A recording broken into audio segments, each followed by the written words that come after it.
காலை நேர பிரதான செய்திகள். செய்திகளின் ஊடாக நர்மதா சிறில் முதலில் தலைப்பு செய்திகள். உயர்தர பரீட்சைக்கு தோற்றியவர்களுக்கும் பரீட்சைகள் திணைக்களம் விடுத்துள்ள அறிவித்தாள். சுகாதார அமைச்சில் பெரிய பதவிகளுக்கான நேர்காணல்கள் ரத்து, ஏமாற்றத்தில் அதிகாரிகள்.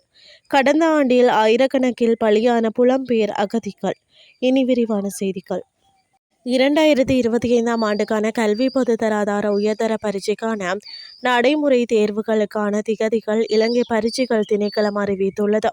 இதன்படி பொறியியல் தொழில்நுட்ப பாடத்தில் எழுத்து தேர்வு எழுதிய விண்ணப்பதாரர்களுக்கான நடைமுறை தேர்வுகளை 2026 மார்ச் 6 முதல் 2026 மார்ச் 15 வரை நாடு முழுவதும் நடத்த ஏற்பாடுகள் செய்யப்பட்டுள்ளதாக திணைக்களம் தெரிவித்துள்ளது. மேலும் பாடம் எண் 52 நடனம் உள்ளூர், பாடம் எண் 53 நடனம் இந்தியன், பாடம் எண் 54 இசை கீழஹத்தியா மற்றும் பாடம் எண் 55 இசை கர்நாடக ஆகிய பாடங்களுக்கான நடைமுறை தேர்வுகள் மார்ச் 9, 2026 முதல் மார்ச் 16, 2026 வரை நடைபெற உள்ளன. மேலும் பாடம் எண் 56 இசை மேற்கத்தியா, பாடம் எண் 57 நாடகம் மற்றும் நிகழ்த்து கலைகள் சிங்களம், பாடம் எண் 58 நாடகம் மற்றும் நிகழ்த்து கலைகள் தமிழ் மற்றும் பாடம் எண் 59 நாடகம் மற்றும் நிகழ்த்து கலைகள் ஆங்கிலம் ஆகிய பாடங்களுக்கான நடைமுறை தேர்வுகளும் மார்ச் 9, 2026 முதல் மார்ச் 16, 2026 வரை நடைபெறும் என்று கூறப்பட்டுள்ளது. பாடசாலை விண்ணப்பதாரிகளின் அனுமதி அட்டைகள் சம்பந்தப்பட்ட பள்ளிகளின் முதல்வர்களுக்கு அனுப்பப்பட்டுள்ளன.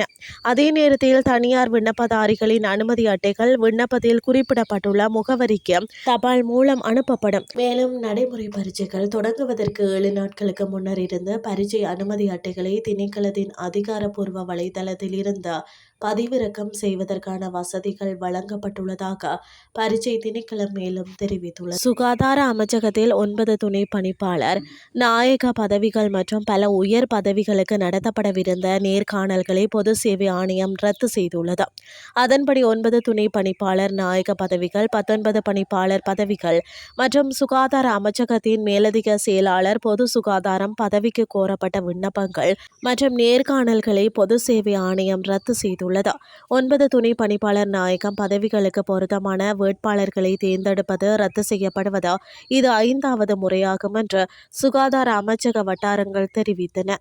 இந்த பதவிகள் 5 ஆண்டுகளுக்கு மேலாக வெற்றிடமாகி இருப்பதாகவும் அந்த வட்டாரங்கள் தெரிவித்தன. பொது சேவை ஆணையம் அந்த பதவிகளுக்கு ஆட்சேர்ப்பு செய்வதற்கான கல்வி தகுதிகளை அவ்வப்போது மாற்றி வருவதாகவும் நேர்காணல் மற்றும் விண்ணப்பங்களை அழைப்பதை ரத்து செய்துள்ளதாகவும் இதன் விளைவாக அந்த பதவிகளை பெற தகுதியுடைய அதிகாரிகளின் நியாயமான நம்பிக்கைகள் பொய்த்து விட்டதாகவும் வட்டாரங்கள் மேலும் தெரிவித்தன. இனி வெளிநாட்டு செய்திகள். கடந்த ஆண்டில் உலகம் முழுவதும் பல்வேறு நாடுகளுக்கு புலம்பெயர முயன்றவர்களில் 7667 பேர் உயிரிழந்துள்ளதாக தெரிவிக்கப்படுகிறது. குறித்த விடயத்தை ஐநாவின் சர்வதேச புலம்பெயர் அமைப்பு தெரிவித்துள்ளது. அத்தோடு பலர் மாயமாகியுள்ளதாகவும் குறித்த அமைப்பு தெரிவித்துள்ளது. சட்டப்பூர்வ புலம்பெயர்வுக்கான வாய்ப்புகள் குறைந்ததால் மக்கள் ஆழ்கடத்தல் கும்பல்களின் பிடியில் சிக்கி இத்தகைய ஆபத்தான பயணங்களை மேற்கொள்கின்றனர். குறிப்பாக மத்திய தரைக்கடல் உள்பட அபாயகரமான கடல் வழித்தடங்களில் அதிக இறப்புகள் நிகழ்ந்துள்ளன. இந்த நிலையில் 2024 உயிரிழந்தவர்களின் எண்ணிக்கை 9200 இருந்த நிலையில் 2025 அது 7667 குறைந்துள்ளது. இருப்பினும் இது முன்னேற்றத்தினால் ஏற்பட்ட குறைவு அல்ல என்றும் அமெரிக்கா உள்ளிட்ட நாடுகளின் நிதி ஒதுக்கீடு குறைந்ததால் மீட்பு பணிகள் மற்றும் தரவு சேகரிப்பு பணிகள் முடங்கியதே இதற்கு காரணம் என்றும் சுட்டிக்காட்டப்பட்டுள்ளமை குறிப்பிடத்தக்கது.